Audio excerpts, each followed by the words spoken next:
Now first point from this chapter is pressure of an ideal gas.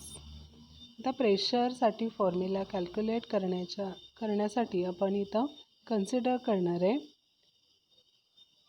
Gas हा या कंटेनरमध्ये म्हणजे cubical container आहे, क्युबिकल बॉक्समध्ये फिलअप केलेला आहे.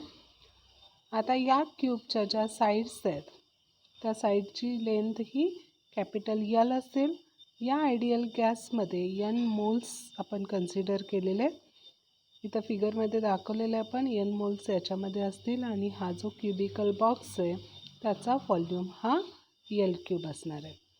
आता आपल्याला माहिती आहे गॅस मॉलिक्युल्स हे रँडमली ऑल डायरेक्शनमध्ये फ्लो होतात, त्यामुळं इथं ते एकमेकांवरती काय होणार आहेत, कोलाईड होणार आहेत.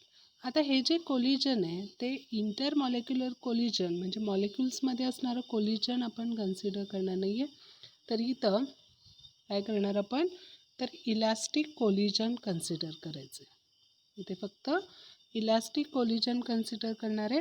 आता ज्यावेळी मॉलिक्युल्स वेगवेगळ्या डायरेक्शनला मूव्ह होतात, रँडम डायरेक्शननी मूव्ह होतात, तर ते एकमेकांवरती कोलाईड होणार आहे. As well as it collides on walls of cube. या क्यूबच्या वॉलवरती किंवा या बॉक्सच्या वॉलवरती पण ते कोलाइड होणार आहे. आता याच्यामधला एक मॉलिक्यूल आपण घेणार आहे. आता इथे एक्स, वाय आणि झेड हे जे ॲक्सिस आहेत या क्यूबच्या साईडच्या अलॉंग आपण कन्सिडर केलेले आहेत. आता हे जे वेलॉसिटी कॉम्पोनंट आहे फी, तो आपण एका मॉलिक्यूलचा कन्सिडर केला. तो मॉलिक्यूल जर फी एवढ्या वेलॉसिटीनं इकडे या शेडेड वॉलच्या डायरेक्शनमध्ये म्हणजे त्या डायरेक्शनला मूव्ह होतो आहे. आता हा मॉलिक्यूल काय होतो, तर इथून इकडे जाणार आहे आणि या शेडेड वॉलवरती कोलाईड होणार आहे. आता कोलिजन झाल्यानंतर इथे जर इलॅस्टिक कोलिजन आपण कन्सिडर करत असेल तर आपल्याला माहिती आहे इलॅस्टिक कोलिजनमध्ये त्याची जी कायनेटिक एनर्जी आहे ती कॉन्स्टंट राहते. त्यामुळं जेव्हा हा मॉलिक्यूल या वॉलवरती कोलाईड होतो त्यावेळी तो परत रिफ्लेक्ट होणार आहे आणि रिफ्लेक्ट होऊन परत तो दुसऱ्या अपोजिट साईडवरती कोलाईड होईल आणि परत तो तिथून रिफ्लेक्ट होऊन नंतर शेडेड वॉलवरती परत कोलाईड होणार आहे. आता इथं वेलॉसिटीचे जे कॉम्पोनंट्स आहेत ते एक्स, वाय आणि झेडच्या अलॉंग आपण जर fee x, fee Y, fee Z consider केले तर सुरुवातीला इथं जर शेडेड वॉलवरती कोलिजन आपण कन्सिडर करत असेल तर ते अलॉंग एक्स डायरेक्शन त्याची व्हेलॉसिटी आपण फी एक्स कन्सिडर करणार आहे. म्हणजेच त्याचं जे मोमेंटम आहे ते एक्सच्या अलॉंग चेंज होणार आहे, वाय आणि झेडच्या अलॉंग मात्र ते कॉन्स्टंट राहील. मग जर आपण फी एक्स ही जर व्हेलॉसिटी कन्सिडर केली तर आपल्याला त्याचं मोमेंटम कॅल्क्युलेट करता येईल. तर त्याचं जे मोमेंटम आहे त्याच्यासाठी change in momentum, final momentum minus आपल्याला काय घ्यावं लागेल, इनिशियल मोमेंटम घ्यावं लागेल. आता फायनल मोमेंटममध्ये तो जेव्हा त्या वॉलवरती कोलाईड होतो त्यावेळी त्याची व्हेलॉसिटी रिव्हर्स होणार आहे. त्यामुळे फायनल मोमेंटम इथं काय घ्यायचं, minus M V X minus त्याचं जे इनिशियल मोमेंटम आहे ते काय असेल, mass into velocity that is M V X. म्हणजेच मायनस एम व्ही एक्स आपल्याला मिळेल -2mvx. म्हणजे जे मोमेंटम आहे ते मोमेंटम आपल्याला मिळेल -2mvx. आता आपल्याला माहिती आहे न्यूटनचा जो थर्ड लॉ आहे, every action has equal but opposite reaction.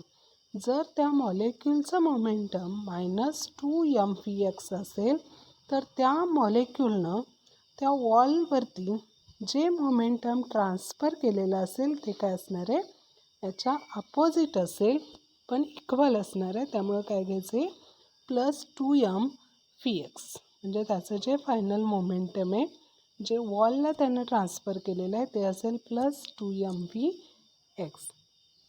आता आपण बघितलं जेव्हा हा मॉलिक्यूल या शेडेड वॉलवरती कोलाईड होईल, शेडेड वॉलपासून तो परत रिफ्लेक्ट होतो, परत ऑपोजिट वॉलकडे तो ट्रॅव्हल होणार आहे, तिथे कोलाईड होऊन परत तो या शेडेड वॉलवरती कोलाईड होईपर्यंत त्यानं जे डिस्टन्स कव्हर केलेलं असेल ते काय असेल, इथून इकडे जाताना ह्या क्यूबची साईड गेलं आहे, परत शेडेड वॉलकडून अपोजिट वॉलकडे जाताना कॅपिटल यल म्हणजे टोटल डिस्टन्स असेल 2L.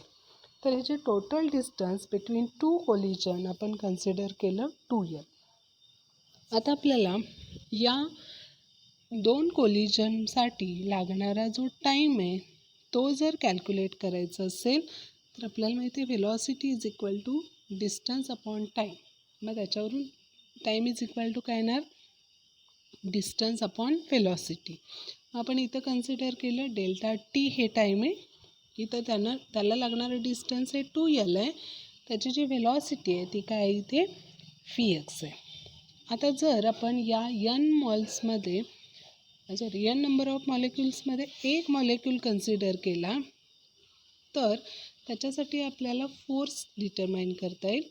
हे जे फोर्स आहे इज इक्वल टू काय असेल, average rate of change of momentum. तर आपल्याला माहिती आहे Newton second law of motion काय, force equal to change in momentum. तर हे rate of change of momentum आपण घेतलं, average force is equal to 2mvx1.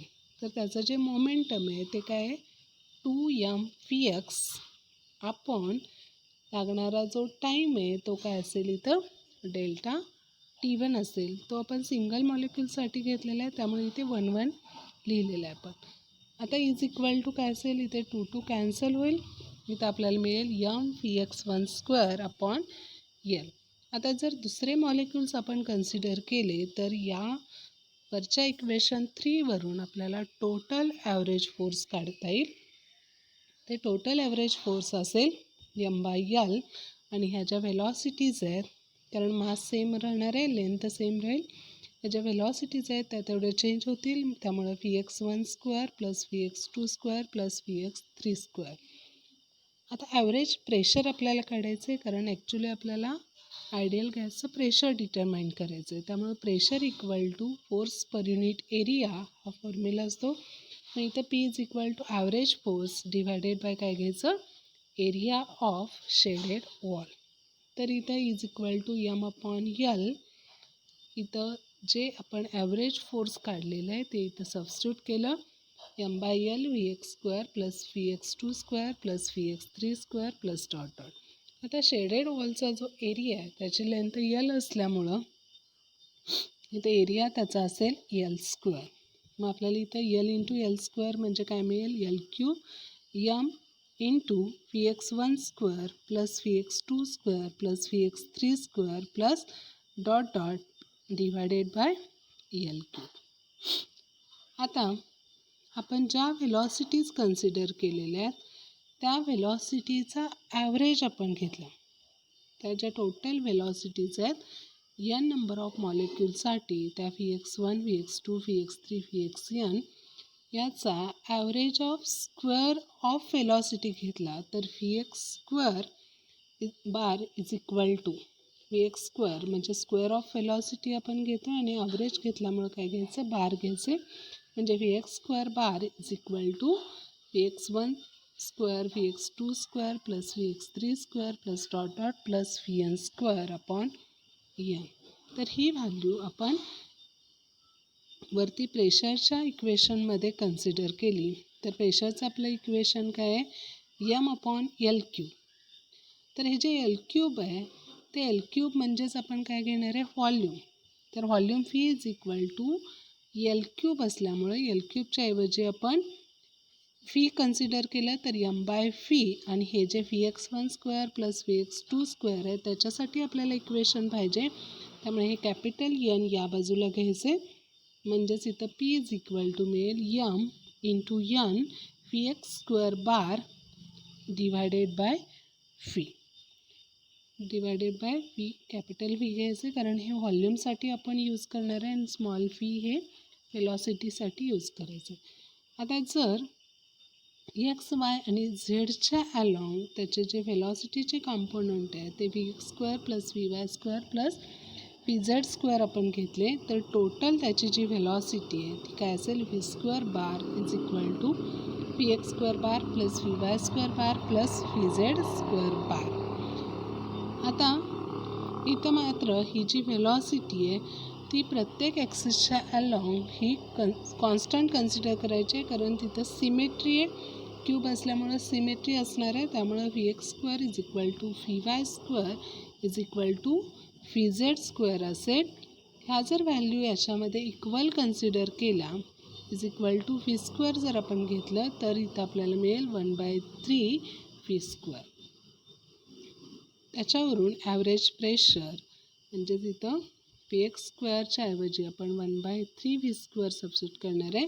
त्यामुळे फायनली आपल्याला जे रिलेशन मिळेल pressure of an ideal gas ते काय असेल, P is equal to 1/3 N/V into mV² बार.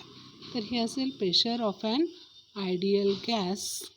त्याच्यासाठी आपण काय काय केलं तर मोमेंटम कन्सिडर करायचे, चेंज इन मोमेंटम कॅल्क्युलेट करायचं.